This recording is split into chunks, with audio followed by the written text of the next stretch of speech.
आज का वचन।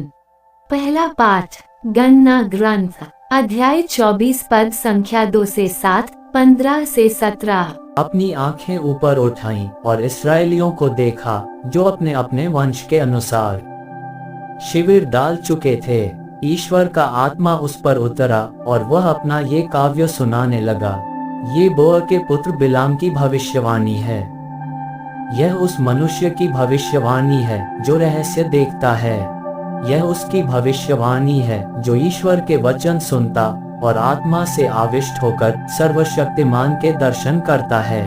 याकूब, तुम्हारे तंबू कितने सुंदर हैं। इस्राएल, तुम्हारे निवास कितने रमणीय हैं। वे घाटियों की तरह फैले हुए हैं, नदी के किनारे उद्यानों की तरह, ईश्वर द्वारा लगाए अगरू वृक्षों की तरह, जल स्रोत के निकट देवदारों की तरह। इस्राएलियों के पात्र जल से भरे रहेंगे, उनके बोए हुए खेतों की भरपूर सिंचाई होगी। उनका राजा अगाग से भी महान होगा और उसका राज्याधिकार बढ़ाया जाएगा। इसके बाद बिलाम ने फिर कहा, ये बोअ के पुत्र बिलाम की भविष्यवाणी है। यह उस मनुष्य की भविष्यवाणी है जो रहस्य देखता है। यह उसकी भविष्यवाणी है जो ईश्वर के वचन सुनता और आत्मा से आविष्ट होकर सर्वशक्तिमान के दर्शन करता है। मैं उसे देखता हूँ किंतु वर्तमान से नहीं, मैं उसके दर्शन करता हूँ किंतु निकट से नहीं। याकूब के वंश में एक तारे का उदय होगा, इस्राएल के वंश में एक राजा उत्पन्न होगा। वह मोआब की कनपटियों और सेत के पुत्रों के कपाल को चूर चूर कर देगा। यह प्रभु की वाणी है। सुसमाचार संत मत्ती अध्याय 21 पद संख्या 23 से 27।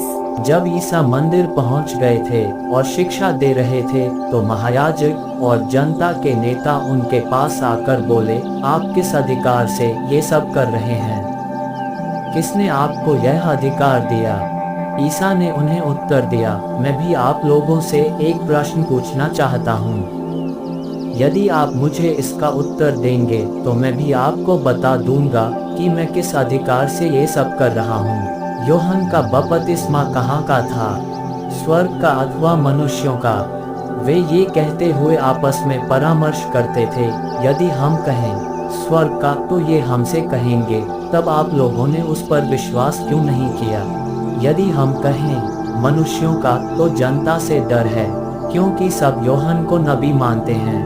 इसलिए उन्होंने ईसा को उत्तर दिया, हम नहीं जानते। इस पर ईसा ने उनसे कहा, तब मैं भी आप लोगों को नहीं बताऊंगा कि मैं किस अधिकार से ये सब कर रहा हूँ। यह प्रभु का पवित्र सुसमाचार है। आमीन। आज का चिंतन। ईश्वर के दया के कार्यों को कोई कभी भी नहीं रोक सकता है, चाहे लोग उनका तिरस्कार ही क्यों न करें। गणना ग्रंथ में भविष्यवाणी की गई है कि ईश्वर लोगों के बीच में निवास करेगा और उनको आशीर्वाद देगा। पुराने व्यवस्थान के उसी ईश्वर ने ईसा के माध्यम से लोगों को अपना प्यार दिखलाने का प्रयास किया। काफी लोगों के वे चहेते भी बने और इसी बात पर फरीसी उनसे ईर्ष्या करते थे, पर यीशु उनकी परवाह किए बिना ईश्वर पिता के प्रेम को अपने भलाई के कार्यों द्वारा दिखलाते ही रहे। ईश्वर हमसे भी यही चाहते हैं कि हम भी अच्छे भले कार्यों को हर परिस्थिति में करते रहें, विशेषकर भलाई करने वालों को बाधित न करें, बल्कि उन्हें प्रोत्साहित करते रहें। आमीन।